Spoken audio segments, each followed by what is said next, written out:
Morning. I like this. Don't give them what they want. Show them something they've never seen before by Orson. Also looks very cool with a cigar.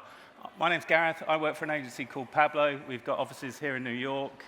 Pablo means humble, which is a weird name for an advertising agency. We're founded on one principle. How do we really create earned media? How do we interrupt the lives of our audience? What is it that we're about to say or do that anybody would care about? And we only have one humble ambition, which is to create talked-about ideas that drive real commercial growth, which is important, really, because people wouldn't really care if a quarter of brands died tomorrow. 2/3 feel bombarded with advertising, and people are actually paying not to see our work. Bit shit, isn't it? £39.4 billion spent on advertising this year, which is amazing when 89% of it's not remembered at all, which really fills me full of enthusiasm. And the reason that it does is because if this isn't interesting, then 89% of us are really bad at doing our jobs. So how do we lift it? So our job really, our biggest job, is to overcome indifference. So I'm going to share the secret source of creativity. Mind blow. It's a really simple thing that we've been doing, and we look for it in all of our people. It's like most things, a very simple idea, and it's this idea of surprise and the power of surprise in communications to avoid all of those things that I was just talking about. So let me give you some instances, because you don't need to look in marketing to find this. Look, dinosaurs know how to do it. Look at that dinosaur out of the water. That thing didn't know it was coming. Or this thing, a Mesopotamian man playing a flute naked. That became the biggest selling pot in that village back in the dawn of time. And if you look outside of advertising completely, magicians, they kind of knew what they were talking about as well. Or look onto TikTok. Kind of just changes people altogether, doesn't it? Or this thing, this is one of my favorites.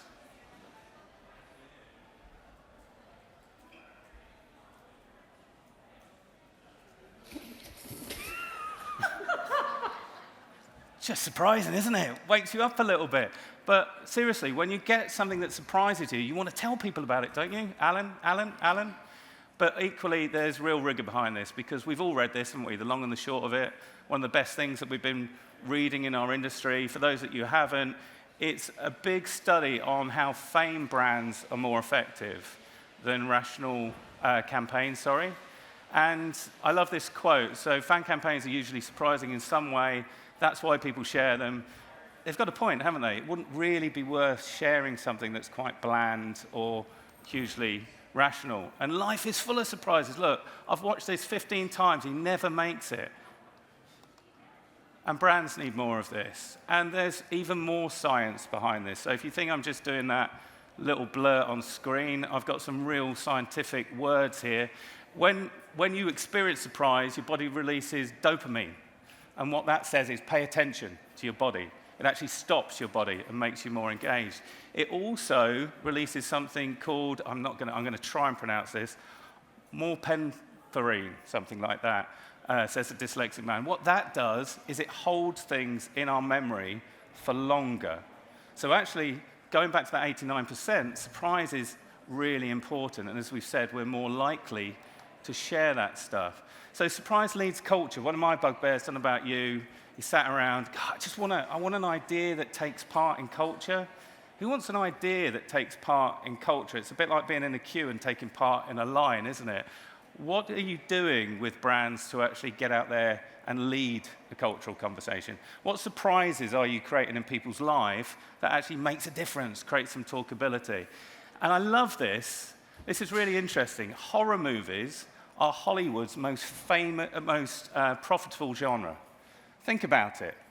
Shit actors, low budgets, making more money than anybody else. And they've proven it doesn't matter. You put Hollywood stars in this thing, you upweight the gloss and the glam, and you still make the same margin, which is really impressive. So for me, it becomes very simple. Generate surprise, drive fame, increase effectiveness. And there's a lot of rigor behind this. Even Sting knew the power of surprise. He said that when I listen to music, if it's not surprised me within the first 8 bars, I've just stopped listening. which is amazing from Sting. So, surprise pop quiz. Which of these is true? Sting's surprise truth. His most famous song is about being a stalker. He played chess against Garry Kasparov. He has no bones in his body. His skeleton is made of flexible cartilage. Just have a little vote in the room. Those behind one? Anyone? A lot of people behind one. Good. Popular vote. He played this chess game. Anyone? Clever person at the back. His bone, well, the last one. His skeleton is made of flexible cartilage. Yeah, sure. This is true. His famous song was about a stalker. This is also true. He did play that chess game. This isn't true. This is a stingray. But fun fact. The important thing about all of this is that until 3 seconds ago, no one was thinking about Sting. Now Sting is your fucking world. Sting is in your heads. He owns you. And that was the power of a small moment of surprise. So when we're thinking about surprise, we're thinking really hard about the rigor. What's the surprising truth that we're looking for? What's the surprising idea that comes off of that? And lastly, what's the surprising behavior? And the last one's the most important thing for me. When I got into advertising, it was about, what can I tell you that's really cool about this brand? What can I play to you that's really, really interesting about this brand? I'm going to tell it to you. If that was any good, there was the digital and the below-the-line layer. Remember that? Below-the-line strategies. Fuck knows what that meant. It's a strategy sitting on another strategy's lap. And then if that was any good, it was about how do we behave as a business? What does that mean? What do we do? At Pablo, we've just reversed all of that. It's really simple. What do we do? How do we behave? What is the thing that we do to make the lives of our customers truly better? It's a really simple question, but it's completely overwhelming when you get into it. And your communications, once we've done something, and when you do something that's surprising, you create trust, create an action, you create leadership. Surprise really is a shorthand for leadership. You know, I don't really believe in having a place in a category. What is a category? A brand is out there in people's lives. So you've got to break through all of that. So how do we behave as an organization? How we show up, how we welcome you to store, how we deal with you. That's our kind of behavior. And lastly, our advertising just makes that thing as famous as humanly possible and doesn't really apologize for doing so. So we have this thing called active brand platforms. It's as much about what we do as what we say. Got you? It's about creating action. It's about creating consistency in all of those things. And it's about leading culture. And actually, look, this is the way a media budget works. We buy in spikes. And we often say to our clients, think more share of culture than share of voice, because that's the constant. That's the constant that gets that tiny little bit in a human's brain that makes them think of your brand at the right time. When you start Pablo, it's a scary day. You're asked, make the national news without a client, without a brand, and without a budget. And these are some of the things that people do, literally, on their first few weeks in Pablo. We created a UV vest. It's a piece of fabric that changes color when a certain UV light hits it and you're at danger of melanoma cancer.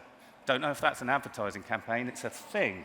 But it's all over the national news over the last few weeks. We partnered with President Zelensky.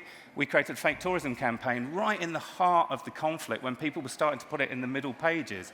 Why did we do that? Because there was lots to see there was lots to do. And we worked with people in the war zone itself. Or we created binaural sound, which is a 360 soundscape that allows your brain to go on holiday when your body couldn't travel right during lockdown.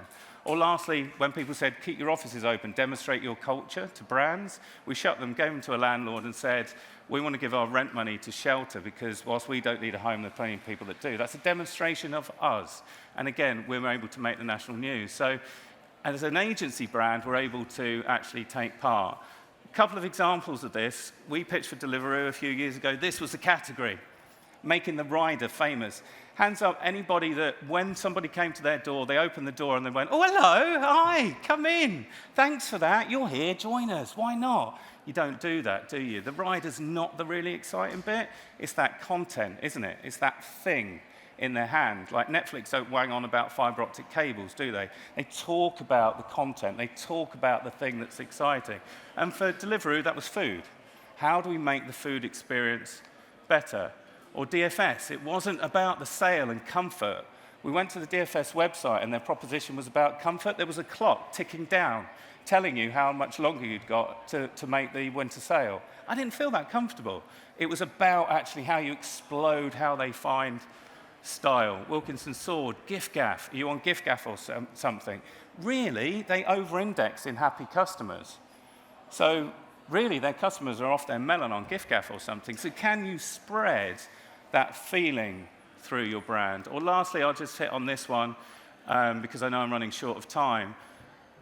Categories, often found through research, we've got played back to us that the category thought that butter was all about baking and about provenance. Of course they do, because they've seen advertising, and they're basically playing back what they've seen.